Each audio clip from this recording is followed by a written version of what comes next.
But let's not waste any more time. Let's get right into it, guys. As the Thunder lead the Pacers 3-2 in the NBA Finals. And when we last left off last week, the series was tied 1-1. Tyrese Halliburton hit the game winner in game 1.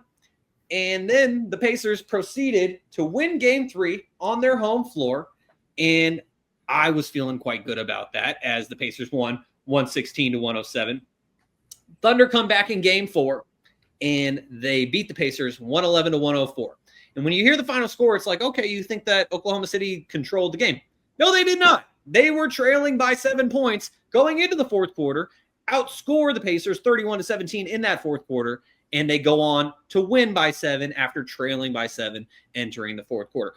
Oklahoma City Thunder, their season, for all intents and purposes, was on the line in that game 4. If you go, you could go back home trailing 3-1, you defend home court, but if you go back to Indiana trailing 3-2 after losing both games in Indiana, it was going to look grim. And with that comeback, OKC totally flipped the script on the Pacers. And yesterday, being Monday night, the Thunder ended up winning 120-109, and they controlled that game. Because of TJ McConnell, the Pacers were able to make a little bit of a run in the second half, primarily in the third quarter. If I remember off the top of my head, TJ McConnell had 18 points in that third quarter yesterday, and so he went nuts. And you may be asking yourself, why did TJ McConnell end up having such a big game? It was because Tyrese Halliburton did not. Tyrese Halliburton, 0 from the field. I believe it was 0 of 6, 0 of 5 in the first half. And for those of you like Kevin who want to hate on Tyrese Halliburton, you may say, oh, he choked, he's bad. Well, the news came out during the game from Shams Charania of ESPN, and then it was confirmed at halftime that Tyrese was dealing with a strained right calf, and he is now being reevaluated. He was saying in the post-game presser that he plans to play in Game 6, but the biggest question is it even worth it for him to play in Game 6? If TJ McConnell is playing so well, Tyrese is out there basically just being a facilitator, can't hit a shot. They don't have to play the same defense on him because they know he's not going to drive into the cup.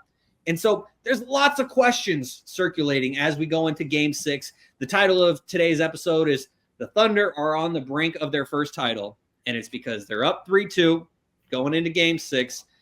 The Pacers, Kevin might say otherwise, but arguably the Pacers' best player is injured. And so Pascal got hurt. And I knew, and that's why I prefaced what I was saying with that, because I knew that was coming. But anyways, the Thunder are on the brink of winning their first championship in franchise history. Obviously, they won one as the Seattle Supersonics in 1979, but the Oklahoma City Thunder never have, and they have a chance to close it out in Game 6.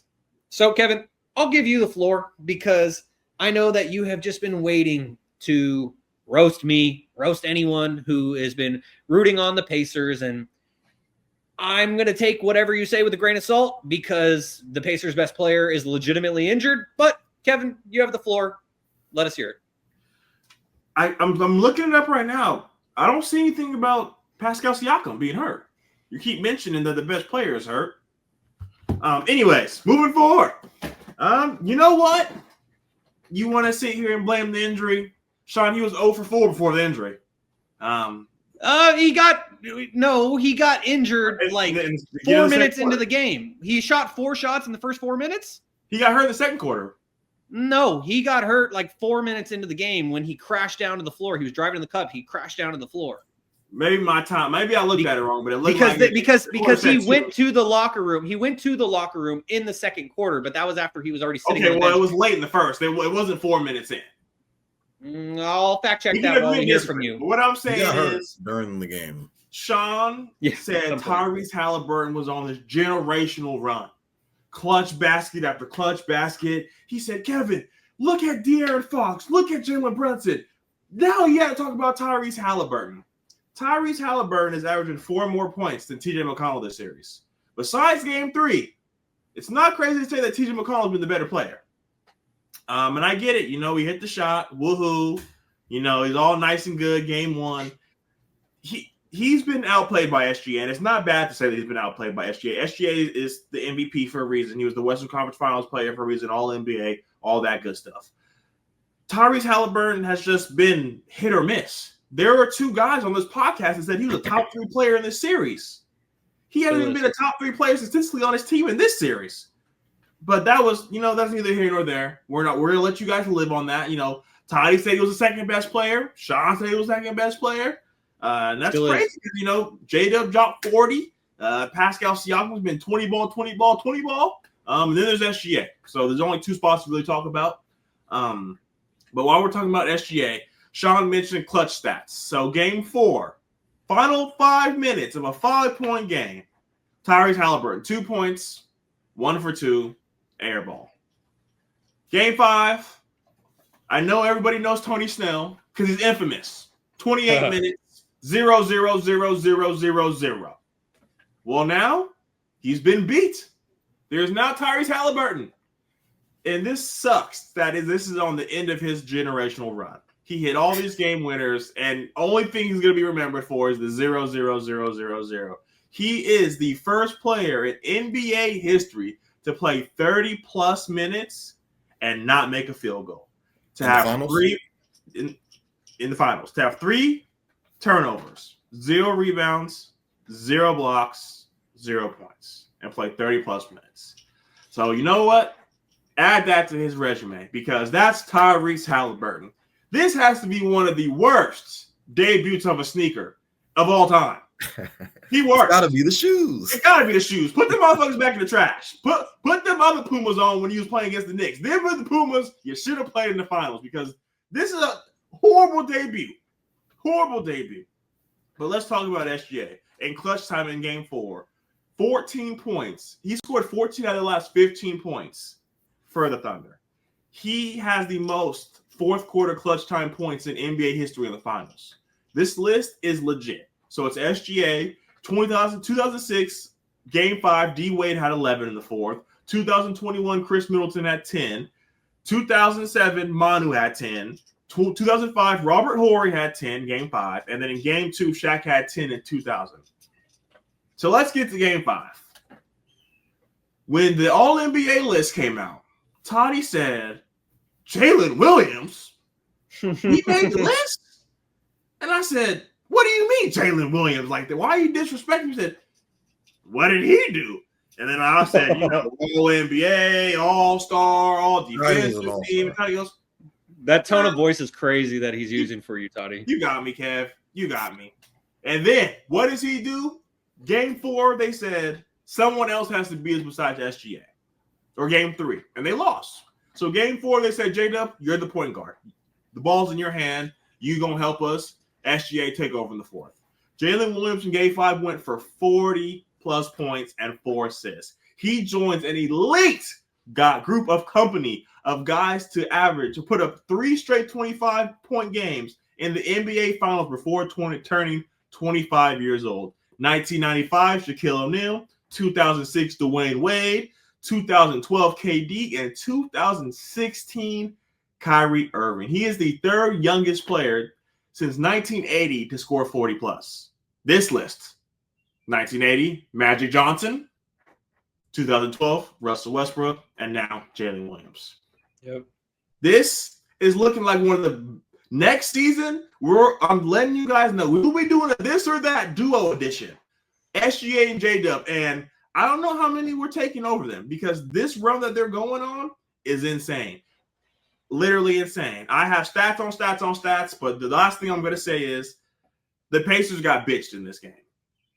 27 blocks and steals in combination. 7 different players had a steal, and 7 different players had a block. This game, and Shaun will say it, role players play better at home. We saw what Ben Mathurin scoring 27. We saw what Isaiah Wiggins in game 2 hitting 20 points. The role players play better at home. So it was nice to see that these role players for OKC stepped up and did the same thing that the Indiana Pacers role players were doing. But bottom line, the Thunder came out here and put belt to ass. Gary, I'm sorry I had to do it to you. You said Game 7's coming. That's like saying the Sacramento Kings are winning the championship next year. This shit's over in 6. All right. Well, Jaevon, after all that was said, what are your thoughts? I thought yesterday was the typical OKC game. pretty much how all their home games start. They usually get out, start fast, get to an early lead. I think the most they led was by 18 points at one point in time. Pacers start coming back. Halliburton goes down with the injury. Wasn't really doing anything before his injury occurred, but TJ McConnell was already playing really well, so they kind of just rode that wave. I thought Andrew Nembhard played really bad in this game, who's been pretty good throughout the series, but was just a little inconsistent for this game. I thought Halliburton trying to come back and play hurt his team more than helped, because down the stretch the game was close. It was like a 6-point game in the fourth quarter, and they got within 2 with 8 minutes left. Yeah, it was. Oh yeah, it got within 2 within like 8 minutes left. Then they just start turning the ball over. Nembhard turnover, Halliburton turnover. Like, it just erupted with a bunch of turnovers, and you saw J-Dub start to get going. And this game, I wouldn't say it was the magnitude of it, but it kind of reminded me of when it's a little bit different, but no, I'm not even going to say that. That was way their way. I was going to say it was the Kyrie LeBron game. I knew, but it wasn't like that, because they were down. They were down, and they both went for 40. I think they were down. Were they down 3-2? They were down 3-2, and then they came back. That was a historic game, but it just kind of reminded me of that, because J-Dub and Shea both almost went 40, but obviously that didn't turn out the way that it did. But this was kind of like a come to Jesus moment with Jalen Williams. He's been a guy that I've been a little bit on the fence of, just on him being can he be a consistent number 2? And that was something that I was saying in that Denver series, when they would lose these games close and be like, hey, Jalen Williams, you're supposed to be the guy, this, that, and the third you're going up against. I get it. Nikola Jokic was arguably the best player in the league. They need you to step up. And it was really only Jokic that they needed to stop. And I just thought Denver had, I think the reason why it went 7 games, which is, if you look at it, it's insane that Denver, literally Jokic took them 7 games, because this OKC team is just outclassing pretty much everybody else they play against, because they're just so deep. I think that when you get a guy in Shai Gilgeous-Alexander who's going to get you 25 plus almost every night, and you have a guy in Jalen Williams, all NBA guy, all-star, he can relieve some of that pressure off of you. But he's just been so inconsistent throughout the playoffs. You don't know if he's going to give you I'd say in this series he's been a little bit more consistent, but overall throughout the playoffs he's been a little bit up and down. But as far as this finals goes, I would say Jalen Williams has been one of the most consistent players, not named Shai Gilgeous-Alexander. A lot of people like to talk about Chet Holmgren. Chet, offensively, they don't need him to be the number 1 option. Obviously, they have Shai, the MVP for that, and they have a guy in Jalen Williams. But he's been able to affect the game in other ways, like at the rim, him being able to alter a bunch of shots, not really him necessarily getting blocks, getting steals, but he's creating contested layups, which is, it's not something you'll see on the stat sheet. It'll be something that you have to actually watch the game and be like, all right, you can't just go to the rim on these guys. But you got, like Kevin already mentioned, Wiggins, he was knocking down 3 after 3 after 3. And we've said consistently on this podcast that your role players are going to play better at home. That's just what it is. Kevin already mentioned the 27-point game from Ben Mathurin earlier in the season, or earlier in the series. But you got guys like Hartenstein getting in there. He's scoring. You got Wiggins in there. Cason Wallace getting fast break dunks.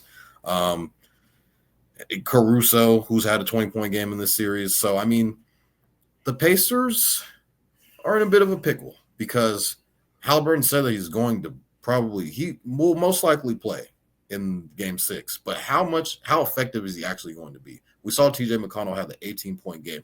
Who knows if he just would have just rode that way, if Carlisle would have just rode that wave of TJ McConnell. I'm not saying that they necessarily could have won, but I feel like they would have had a better chance, because once Halliburton got out there, he didn't look like himself. He was a little bit hobbled, and it seemed like he was affecting the flow of the game with him being a little bit more of a ball stopper, because with a healthy Tyrese Halliburton is able to control the flow of the offense. I feel like when the ball kind of got to him, the ball kind of stopped a little bit because he was a little bit hesitant in his movement because of his calf, obviously. So with that being said, how effective can Tyrese Halliburton be going forward? And right now, it kind of seems like OKC is smelling blood in the water. Like, oh, like he's not really. Let's go at him. We're gonna get any and every switch we can. We get the J-Dub switch on him. Oh yeah, it's dog barbecue chicken, as Shaq would say. Get your kid on the street. Yeah. We want all the switches on Halliburton for him to get matched up on J-Dub, him to get matched up on Shea as much as possible. We want to test that calf out as much as possible. So I get it. He's hurt. This is the finals. We are in the month of June. We all know that this season starts in October. These guys have been playing for extended periods of time now, probably over 100 games now. And I do think that there's a lot of people who are dealing with something. Maybe not the severity of Tyrese Halliburton, but everybody's kind of dealing with something. It's kind of up to you to determine if you're going to play, you're going to have to figure out a way to be effective. Because if you're out there and you're just kind of going through the motions, not really doing anything, you're kind of hurting your team more than helping. And I get it. It's the finals. The Pacers haven't been here in 20 years. I get that. But at the same time, they're trying to win. And I get it. It's your best player on your team.